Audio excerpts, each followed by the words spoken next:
We librarians are usually passionate about intellectual freedom, but oftentimes our teachers have not had an opportunity to think through the thorny issues surrounding book and video selection, both in their classes and in their schools' media centers. That's why I jump at the chance to talk with college classes about intellectual freedom. Talking and writing about these issues gives practicing and pre-service teachers a chance to reflect. That's what was happening in Dr. Chris Chrisman's YA literature class recently. The class got off to a surprisingly personal note when I learned that one young teacher had already had to deal with a challenge to one of her class reading selections. What books are you? Yeah, I've raised a few eyebrows actually with the books that I chose. I let them choose one from the 6 that I read from the book clubs that are doing the Prince book clubs and all those in the area. And most of my kids have chosen Godless, but I had a parent get very upset over Vegan Virgin Valentine.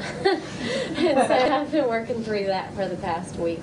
And I've had a couple read How I Live Now, and I'm really looking forward to getting their responses back on how they've reacted to those.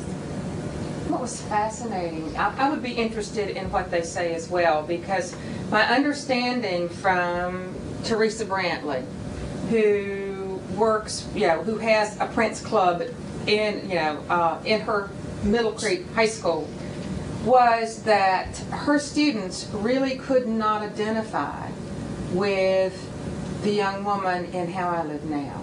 They could not identify with the whole Holocaust, with the complete deprivation, with the removal of everything that they know and have grown up with, and they just could not process it.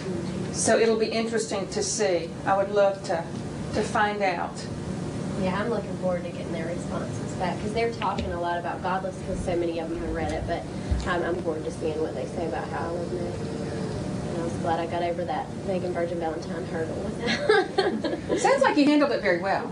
Well, Chris shared that a little bit of that with me, and it sounds like you did a very nice job of that. Well, I try. Why don't you share with the rest of the group what happened? Well, basically, and I guess because I'm young, and I guess, I don't know, the language just didn't catch me off guard as much as it did parents when a girl's parents went in and picked Vegan Virgin Valentine up off the shelf, because that was the one I had told the girls that I liked the most, and that it was the most girly book of all the ones on the list. And so the parents go in and pick it up, and I guess the first page the dad turned to has MF on it. And then they ran into somebody else in the bookstore who said, "Oh, that's a horrible book, put it away and don't let your child read it." Then they got into, I guess, when the guy comes over to her house, her boyfriend comes over. But I don't even remember, I don't think that was that explicit compared to some other things that we see in some of the classics that I teach in the classroom. So I just never thought Vegan Virgin Valentine would get the reaction. And so when the girl came in, I immediately called her parents after school and was like, let me explain the project, let me explain what I see in this book. And the dad was just like, well, I have religion and I have morals and I have values, and obviously you don't, and I don't understand why you're trying to sway our kids in this direction and all of this. It was just he was being very accusatory, and I just pretty much tried to explain to him that I saw it more as a message thing than to look past the language and look past the events, that a lot of these same things occur in the classics that we've taught forever, and that I don't sway my kids anyway.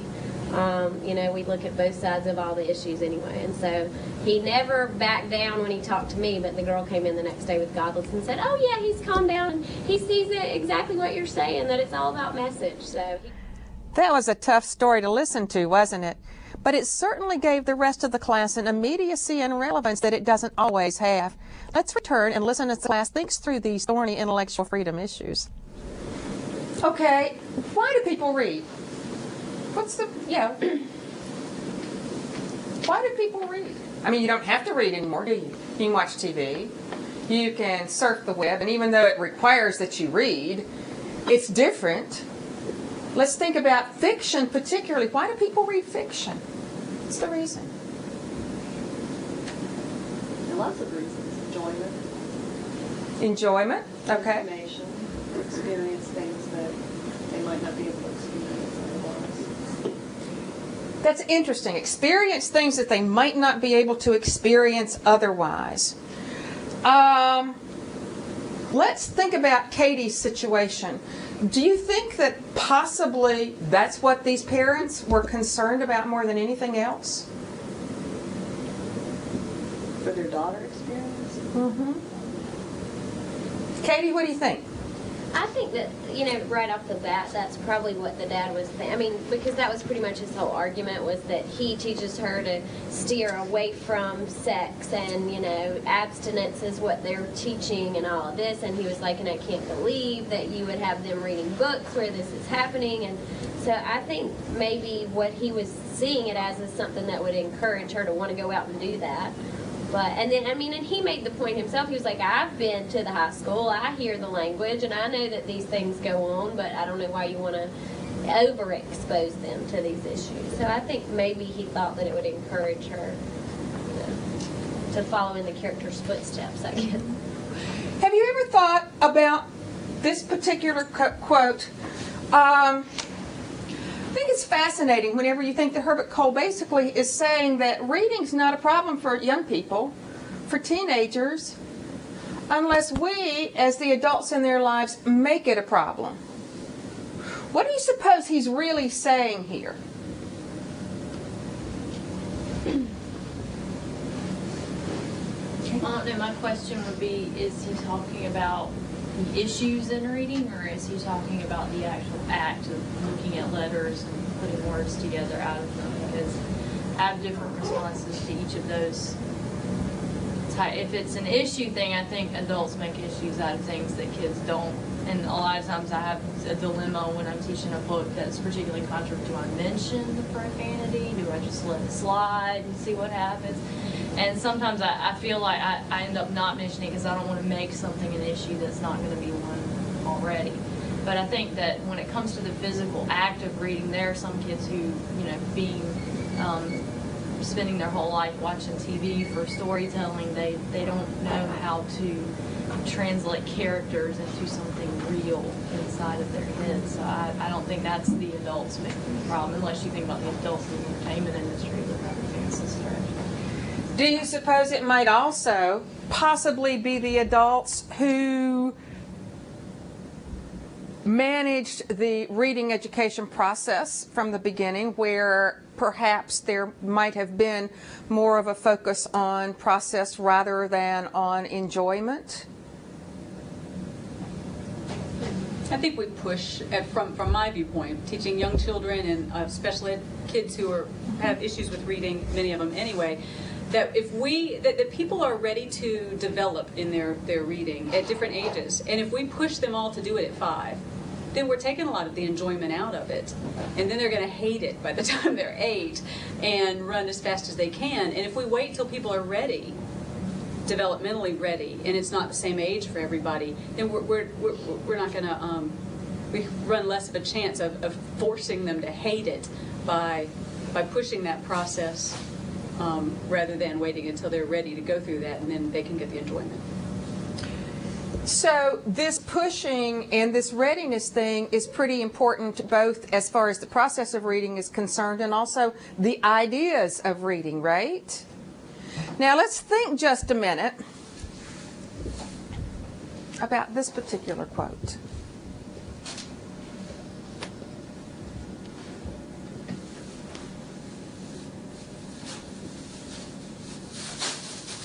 What do you think? Surprised you said it. Yes. But think about what he is saying here. What is the fascinating thing he's saying? What is our role as teachers? I think that you have to understand that just because students read something, just like with Vegan Virgin Valentine, it doesn't mean that they're going to go out and do that.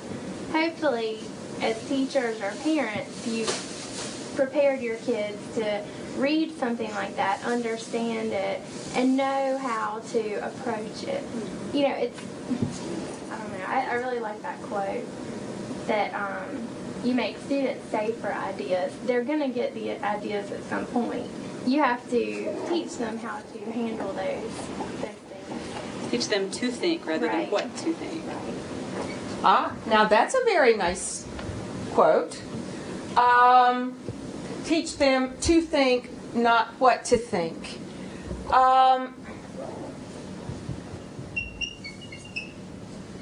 Is that part of the real,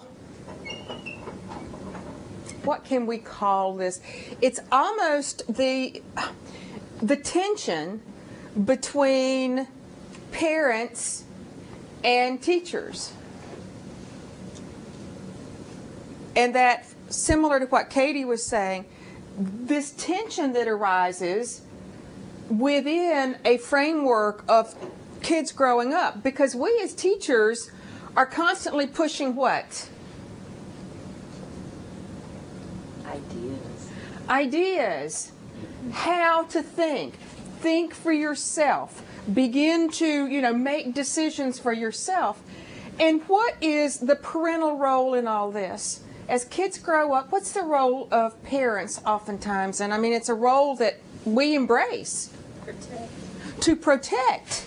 So there's this constant tension of think for yourself, make good decisions, and the other side of it is protection, to take care of, because growing up, being a parent right now is scary business, isn't it? Truly.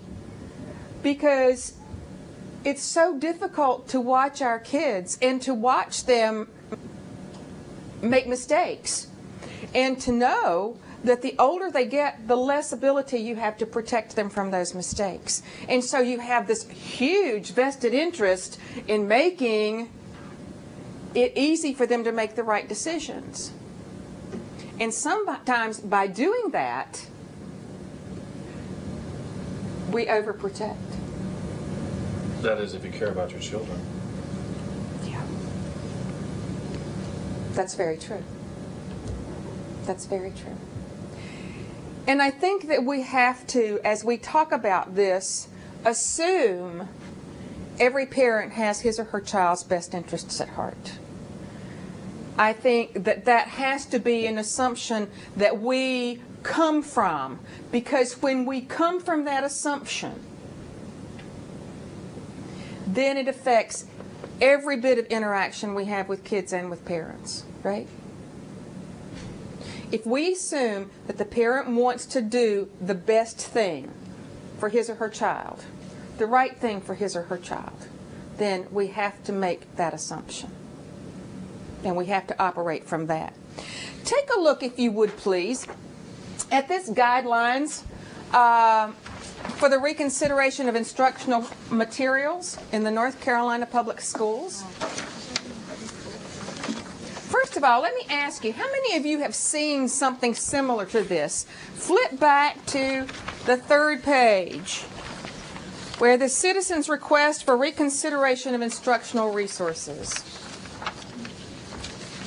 How many of you have seen this? Okay, Kim says she has.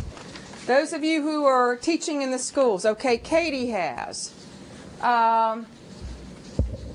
This is something that is extremely important, and we would hope that your school library media specialist at the beginning of every year would have, at probably that first faculty meeting, talked a little bit about this and given every one of you a copy of this. Katie, this would stand you in good stead in case this happens to you again, or in case you really have not satisfied that father and his concerns. Because what this does, this citizen's request for reconsideration of instructional resources, actually gives any concerned citizen in North Carolina the right and the process to voice that concern.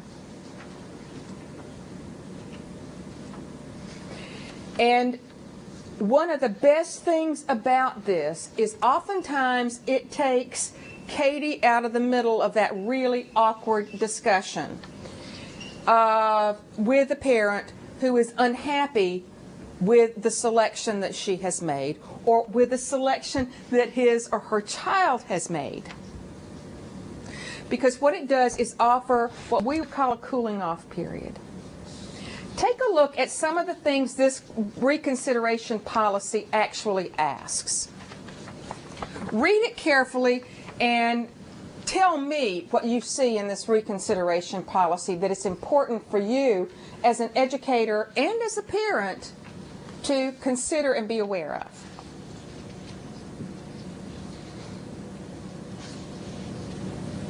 I like that it says, the last question says, do you want other people in the community to determine the kinds of materials your child may or may not use? I like that question thrown in at the end. It kind of makes you stop and think for a moment. Exactly. Because if that person answers yes,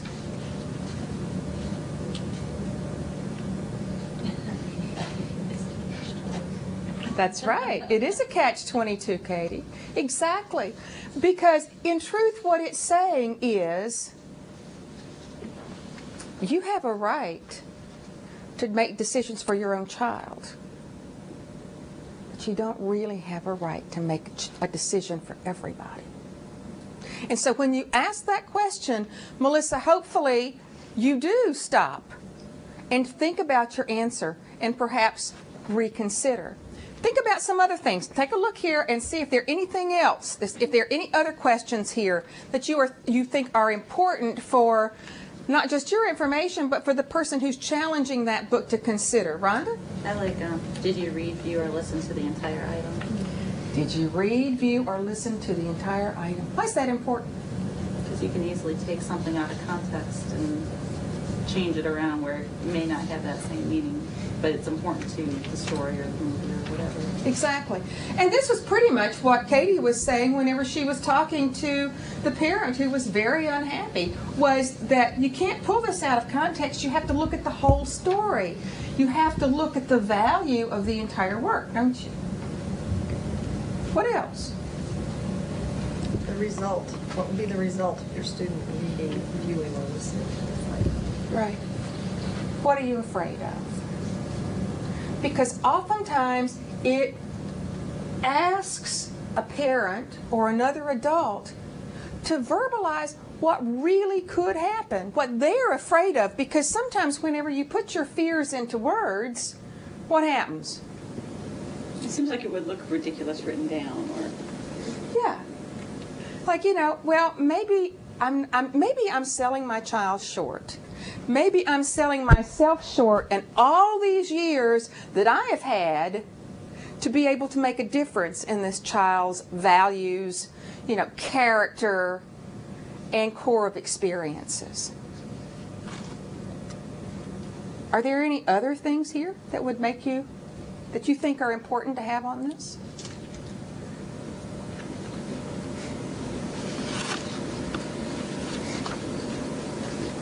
To what do you object? Because they have to give specific examples, and you know, perhaps they're just having an emotional reaction to something that they see and just freaking out about it instead of sitting down and thinking, okay, what's the real problem? That's right. That's right. What really is, what is it that you really are not happy with here? Is it just the language, or is there something more global at work here? Anything else?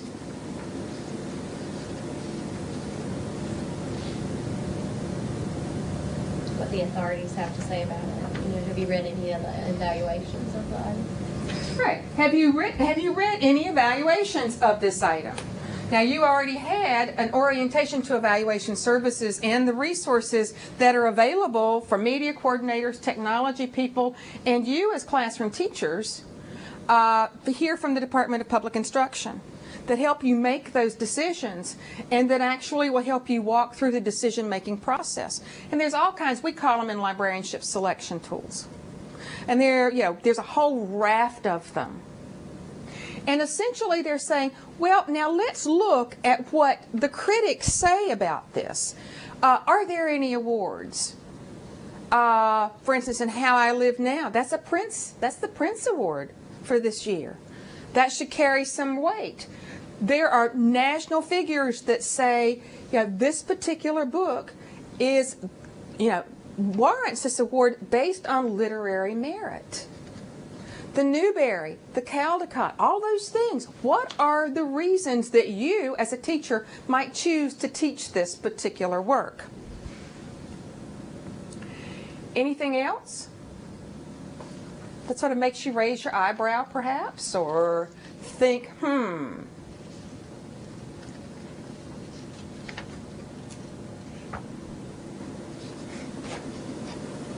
Look at the very like a police report. I'm of two minds about this. The police hope if they give you enough, busy work to do that you will go away and not bother them any longer. And so I'm sort of two minds in that, I really like this approach because people are forced to think it through. Maybe they just want to vent, temporarily. I don't know. And the venting is? Well, that's done and then it's over. I don't know. Go on. No, that's okay. Because now I'm serious, because I think that you've got a really good point here. Because oftentimes people do just want to vent. They want somebody to listen. And that is a good thing. I like to tell the story of whenever I was leaving one of the schools where I worked, back many years ago, before I came to DPI. As I was leaving, the principal called me in for an exit interview, and he said, as I was leaving and we were finishing up, he said, you know that I actually fielded 5 challenges for you over the past 3 years. And I raised my eyebrows and I go, no, I didn't know that. He said, yeah. He said, they just needed somebody to talk to. So I did it. I handled it. You just need to know that. Well, for 3 years I had walked around without having any knowledge that he had been my greatest advocate and the kids' greatest advocate. Because what he had done was to listen, to be the sounding board that parent or guardian needed, and had managed to protect the rest of us so we could go on and do our jobs. And that's a really important piece. Notice at the top, complainant represents. There are 2 types of challenges. One is a challenge from a concerned parent, grandparent, someone within the school community that really has a legitimate concern. There is another which can tend to be very difficult for all of us to deal with. And these are people who are not necessarily part of the school community, but who have decided that they know best what teachers should teach and what kids should read. And therefore they come as a member of an organization to actually make that request. And you can usually tell when this is happening because you have a particular book similar to the Lois Lowry book that goes here, here, here, and here. Maybe just in North Carolina or across the Southeast or across the nation. Chris Crutcher is facing that right now. Have any of you read any of Chris Crutcher's work?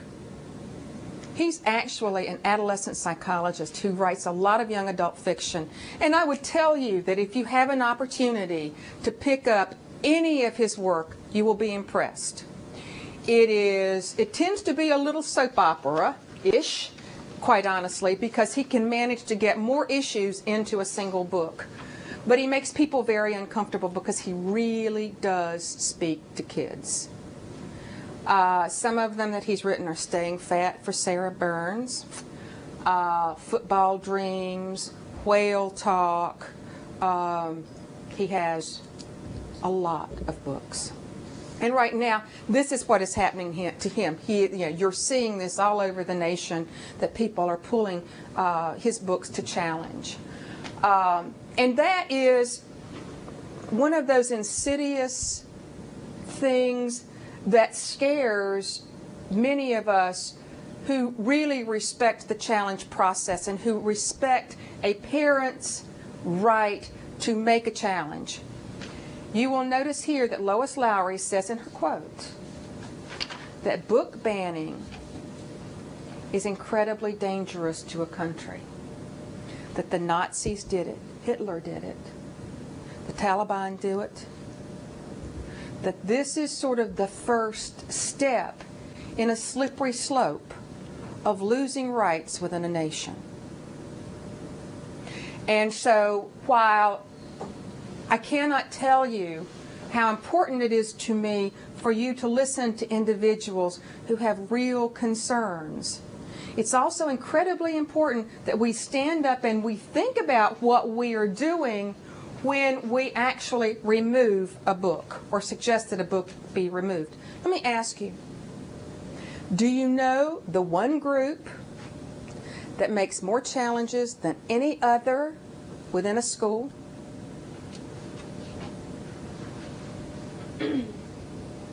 Might surprise you. No, not students, but you're close. Teachers. You know the challenge that is most effective in removing books without the due process that is part of the whole picture of challenge procedures? Teachers. Tell me why. They're scared. Why is it successful? Why would a book be removed more quickly when a teacher says, I don't like this book, I don't want my kids reading this book, than if somebody from the outside came in, for instance, a parent or someone else came in from the outside? Why? This could be off, but I think that if people know that the teacher doesn't really like the book, then they can pretty much assume that the teacher is kind of, here's the book, we'll gloss over it and not really explore it the way that he or she would a book that he or she enjoyed. All right, let me ask you this. Let's do this. Let me walk over here to this shelf. I'm a teacher. And I'm going to say to you, Alex, you're the librarian. This is a horrible book. Why do you have this book in our media center? You're my friend. What are you doing this for? Don't you know better than this? What's happening to our kids? If you have this book on the shelf, what's happening? What are you going to do? Tough, isn't it? Because schools are closed communities with very, very tight-knit groups of people who are each other's friends, who sometimes have been together for years through really tough situations. And whenever your best teaching friend says to you, you need to get this book off the shelf now. This is not something that we want our kids to read. What is the first thing you're going to do? You're going to go, oh my goodness, maybe I shouldn't have made that selection. If she thinks that, if she's really that much against it, maybe I just better take it off. What happens when you do that?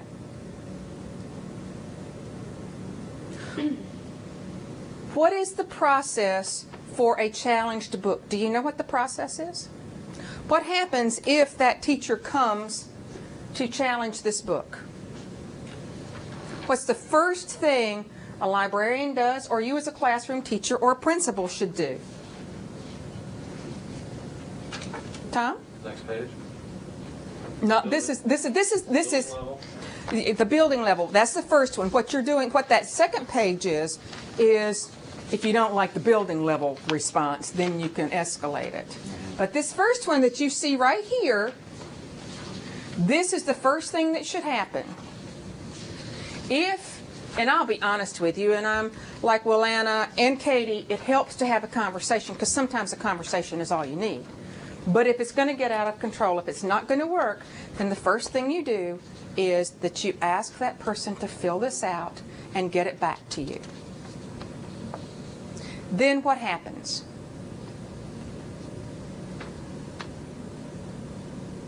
Do you as an individual make this decision? Has to go to committee. It needs to go. We talk about the Media and Technology Advisory Committee in North Carolina. I hope most of your schools have one. And essentially, this is the group of representatives from each grade level, each subject area. There's generally at least one parent on the committee. And if you've got middle school and high schoolers, there should be a student on there as well. And they actually read the book. That's the first thing. Now, do you know what happens? Do you pull the book off so that they can read the book?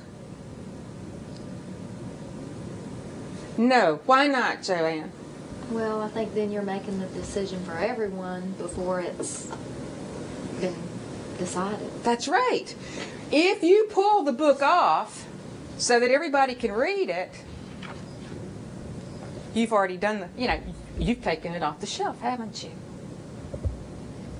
So, what media coordinators will do is to buy extra copies or go borrow them from someone so that they can read them. They will take one copy and they will pass it around so that everybody has an opportunity to read it. And then they sit down as a group and actually talk about the book and make a decision as to whether or not it should stay in the collection. And this is a very important discussion because, truthfully, sometimes mistakes are made. I will always remember whenever Judy Blume wrote Forever. Well, Judy Blume had been writing Hello, God, It's Me, Margaret, and all those other elementary school books for years, and then decided to try her hand on an adult book. That was Forever. And, or at least upper high school. And what happened was that people who were not paying attention went ahead and put Forever in elementary school collections. That was a challenge that should have taken place because Forever had no business being in an elementary school library because it was teen and adult content. So you begin to think about the developmental level of kids, about the community mores, and about, essentially why you have a particular book in your collection. You look at all the reviews. Whenever you do a challenge, that media coordinator's responsibility is to pull together all the reviews that he or she can bring together to make sure that you have all those perspectives of what the critics say about the book as well. They stack up all the awards and they give all this information. And then they vote on it. It's a very democratic process. And I like to tell people it's almost like a trial by jury. And the book is innocent until proven guilty. And it's very important that if the committee decides to remove that book, that there are reasons why. And that the people understand that you're not just removing it because somebody complained about it. Now, Tom mentioned the other one. If that parent who has challenged this book does not agree with the challenge decision, he or she has the right to move this up to the system level Media and Technology Advisory Committee. And the same process goes through again. That's the appeal process in our judicial system. So it really is, it's a very democratic process that is set up in such a way as to make people aware of what their rights are. But bottom line, and I saw this in so many of your web blogs, what is a parent's right? Their child. That's right. Their child, they can choose what their child can read or can't read. What is not their right? That's right. But they don't have the right to determine what my child reads or your child reads. That's your job as a parent. And that's so important because most of the time when a parent hears that, which is, it's okay, Let's find another book for your child. Then it works. When we talk about intellectual freedom, I like to use a variety of quotes from famous individuals to center a group's reflections. It's fun to see their reactions to some of them. As many times as I've used them, some of them still cause me to stop and reflect as well.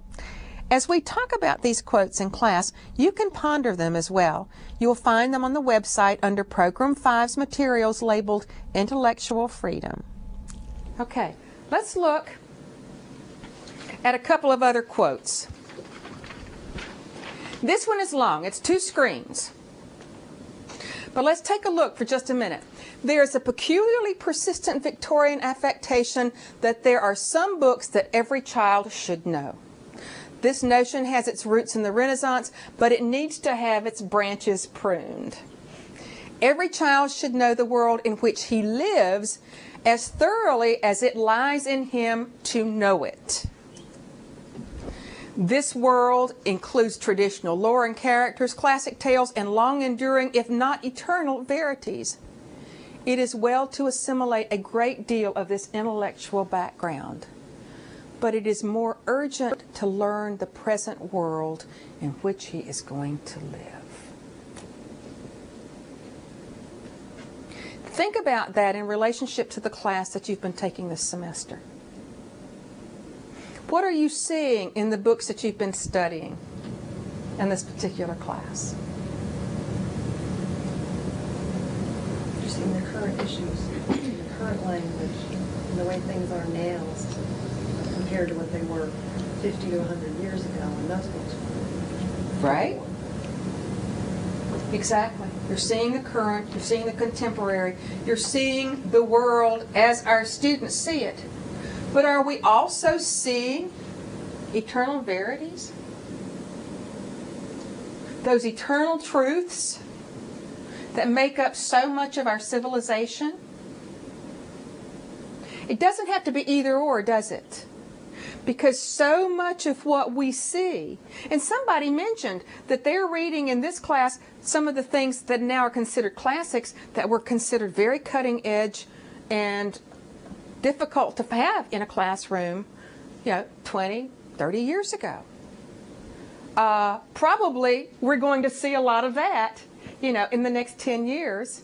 What we see as young adult lit now may move into that sort of classical vein, particularly titles like Speak, I think have that possibility. And I also think, depending on the future of our world, How I Live Now may be one of those. Have you heard of the Library Bill of Rights? Did you know we had a Library Bill of Rights? Well, Anna did. Yes, there is a Library Bill of Rights that has been in existence for decades. It is published by the American Library Association, and basically what it says is a person's right to use a library should not be denied or abridged because of origin, age, background, or views. Now, do you notice one particular word here that would probably raise some eyebrows? Age. You're exactly right, Kate. Was it Kimberly? Okay. It is age, because there are many people who feel that adults have the right, but not kids. There's actually a student's right to read as well from the American Library Association.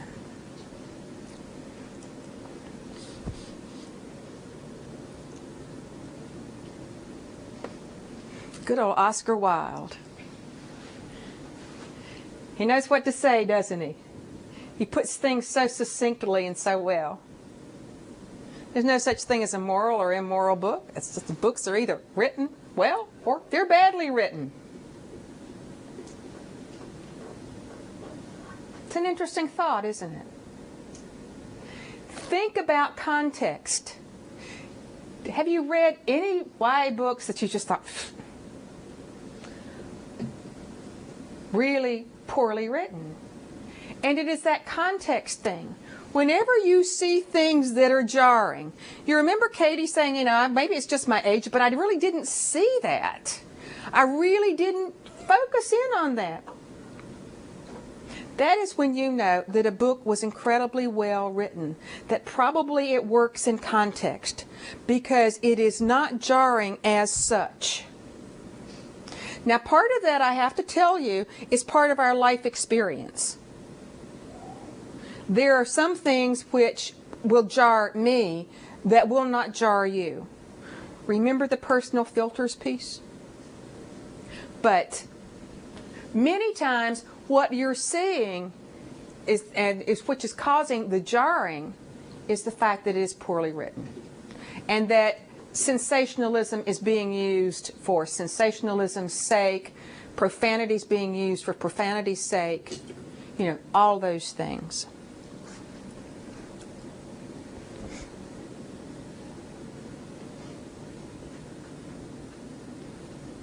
The Supreme Court has said that literature should not be suppressed because it offends the moral code of the censor. Have any of you been reading recently the social studies survey that has come out in the past couple of months that has been released, in which they actually interview and survey kids in high school? Are any of you familiar with that? This is where the kids perhaps think the Bill of Rights goes too far in terms of freedom. Yes, that journalists should not be able to write what the facts as they see them, that people should have to, that basically the government should approve what journalists write, that, as Chris said, the Bill of Rights goes too far, that people should not be able to say, that they don't have the right to speak up and say what they need to say, or write what they need to write. Now, part of this is developmental. Part of this is an evolution that people take as they get older. But it is particularly difficult to think about for those of you who are teaching high school students. It might be interesting tomorrow when you go into class to begin a discussion about what rights do individuals have. Have them put it in the context of the student newspaper. What right do they have to talk about what they want to talk about and write about what they want to write about in their school newspaper? Find out how they feel about that and then port it over to the Bill of Rights and to the freedom to read and the freedom to speak.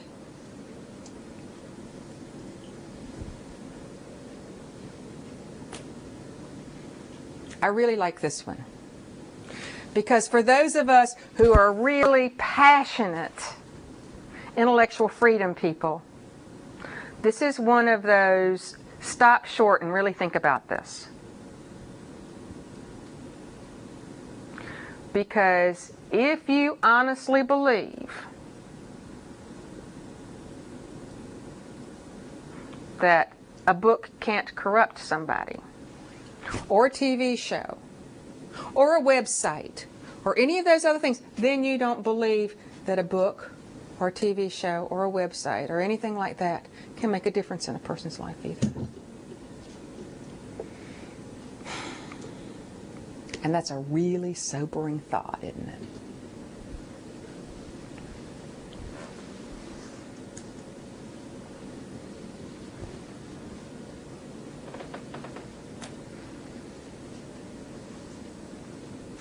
What does this mean to you? Seems to me that you can't censor to save somebody else. You can't censor to save somebody else. It doesn't work that way, does it? Fortunately. Fortunately, or perhaps unfortunately. Because let's think from a parent's point of view. It would really be nice if we truly could protect our kids. And that we could keep them from, anything from happening to them by withholding the information. That's really what's going on so much with parents, isn't it? That they really do want to protect their children, and they think that if they just withhold that information, if they don't allow that child to read that magazine or that book or watch that TV show, And instead, they need to prepare their children. yes. And instead they need to... I have to say that a few weeks ago, I was probably coming into this as, oh my God, because I've been out of school a while, and these books sort of caught me off guard as to what teenagers were reading that, we would have read, but maybe like behind the scenes, like you were saying, you wouldn't read it in school.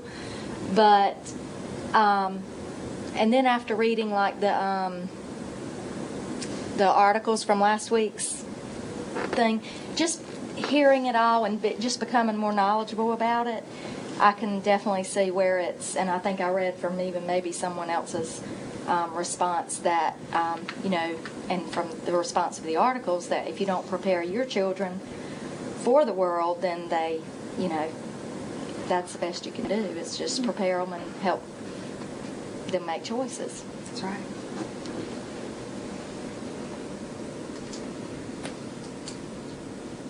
Notice this is from the National Council of Teachers of English.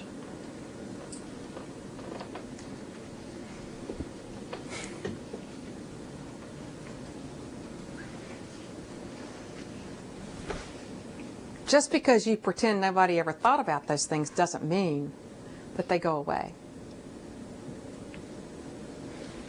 They're there, aren't they?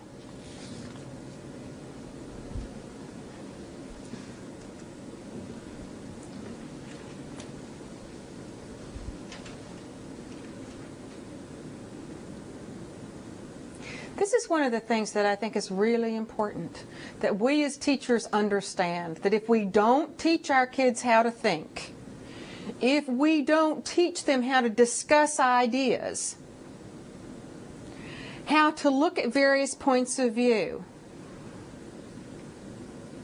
then we really are putting them and their future in jeopardy, aren't we? Because it truly is our responsibility as educators and as parents to help our kids begin this thinking process. And literature does such a wonderful job of doing that, doesn't it? Why do you think people use fiction to do these things? Why do you think people use fiction as a launching point for thinking, for discussing issues, for analyzing and interpreting? Why would you do that? Why wouldn't you just say it? Because it's safer to be slightly removed from reality, even if reality is what is being discussed. But when we have it in a fictional format, you're safer from it. You can look at it more objectively. Whereas reality, we tend to react to rather than react or decide what we believe. Good. What else? I was thinking sort of along the same lines that if it's a sensitive topic, then the book sort of brings it up. It's, safe and lends itself for discussion. It lends itself for discussion. What else? Whenever kids read some of these books, curiosity, but what else? What does this prepare them for? Oftentimes kids read these books long before they ever have the opportunity for these experiences, right? So what's happening here? Options, yes. See how other people solved problems, what the outcome of their experiences were. I like to say, if nothing else, it gives them some good lines to use in their future. Because it does. It walks them through step by step how to solve a problem. And either how to solve it successfully or the consequences of solving it unsuccessfully. Pretty interesting that way, isn't it?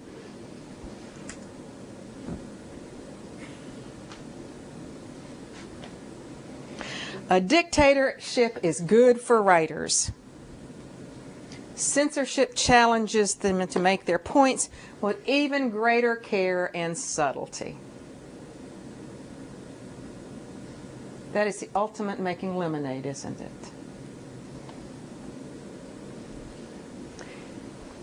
And then finally, hark back to the founding of our country, where Thomas Jefferson says, "I know of no safe depository of the ultimate power of society but the people themselves. And if we think them not enlightened enough to exercise their control with a wholesome direction, the remedy is not to take it from them, but to inform their discretion by education." And that's what we're all about, isn't it? We're educators. This is our whole goal. Not to take away rights, not to remove them, but to help teach the responsibility of having them and how to think through to make the best decisions for everybody. The last thing I want you to take a look at is what I also put on your tables before we began this. Because I think so oftentimes this is part of the drudgery of education and reading. And for me, what Thomas Hearn has said about education harks so much to what we do with reading and with our kids, which is to provide that magic carpet rather than the drapes to put on the walls. He quotes a Shel Silverstein poem. "You have a magic carpet that will whiz you through the air to Spain or Maine or Africa if you just tell it where. So will you let it take you where you've never been before, or will you buy some drapes to match and use it on your floor?" I think what we do with young adult literature for so many of our kids is provide the magic carpet, provide the ways of moving kids from the drudgery of everydayness in their educations to begin to dream and to experience that wonder of what education is all about. Because education is all about solving our problems, thinking through situations, and making a difference in the world. And that's what the wonder of young adult literature is. And so one of the main reasons that I've been talking to you about the rights of kids to read is for this very reason. Because we have an obligation as educators to provide the magic carpet rather than the drapes and rug on the floor. Questions?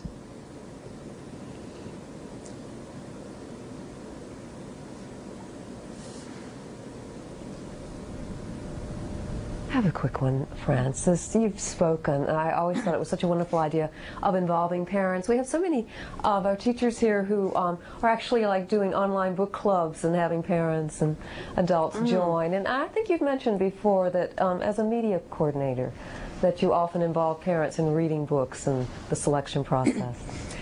Yeah, I was,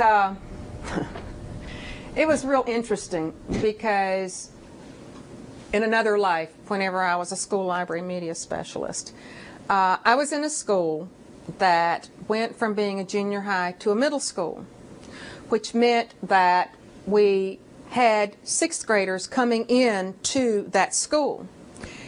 And the parents were incredibly worried about the books that were in the library and the things that their sixth graders might read and might be exposed to, because they knew and they had accepted on some level that in junior high, you know, 7th, 8th, and 9th grades particularly those upper grades, that they would have access to books and resources that they felt were too edgy and too explicit for their 6th graders.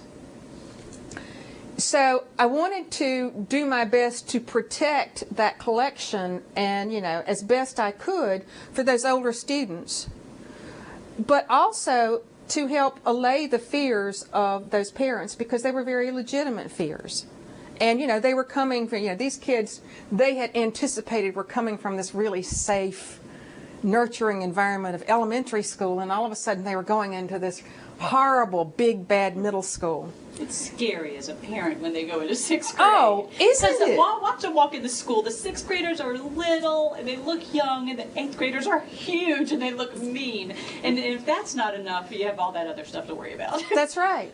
And you're exactly right. And you're speaking from a parent's point of view and a lot of kids' points of view too. So, but what I tried to do at that point was to set up book discussion groups for parents, so that they would actually begin reading and discussing some of the books that their kids were going to be reading and discussing.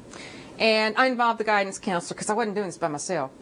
I involved the guidance counselor, and she was there, and we literally bought sets of books for these parents so that, and we would talk about it. We started in the afternoon because that worked with my schedule as a young mother. And what I realized was that was great for some of the more affluent parents, but there were, parents who were not able to do that because they were employed just like I was. So we also started an evening session as well. And what happened was we got into these wonderful discussions, and then all of a sudden they started bringing their kids. And that was pretty cool, because the kids would come in, and then we would have these discussions with the moms and the kids, with the guidance counselor there, with me there, and it became a really wonderful opportunity. And so for all of us, I think it created an opportunity to have some very frank discussions. I can just imagine what some of those rides home must have been like whenever, the kids were in the car with them.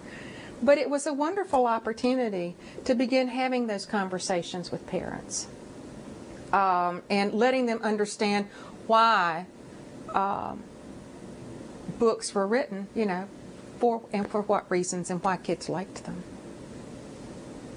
One of the things that, that I used to say, and this was before I ever knew the immoral quote, was that, that young adult writers are truly some of the most moralistic people you will ever read, who really have, the best interests of kids at heart and the decisions they make.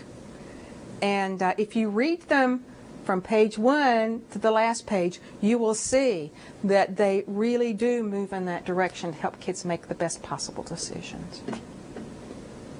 Katie, I hope you'll let me know how this, how this continues. Take your challenge procedure with you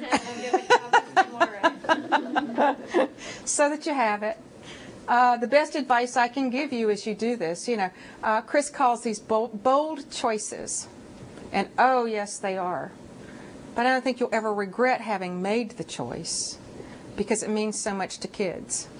But it does take a lot of courage, and there are lots of people here in this department who will hold your hand, as well as your, your friends here in this class who will hold your hands as well and help you think it through and work through it. So let us know if we can help you, because that's why we're here. So good luck. Thank you.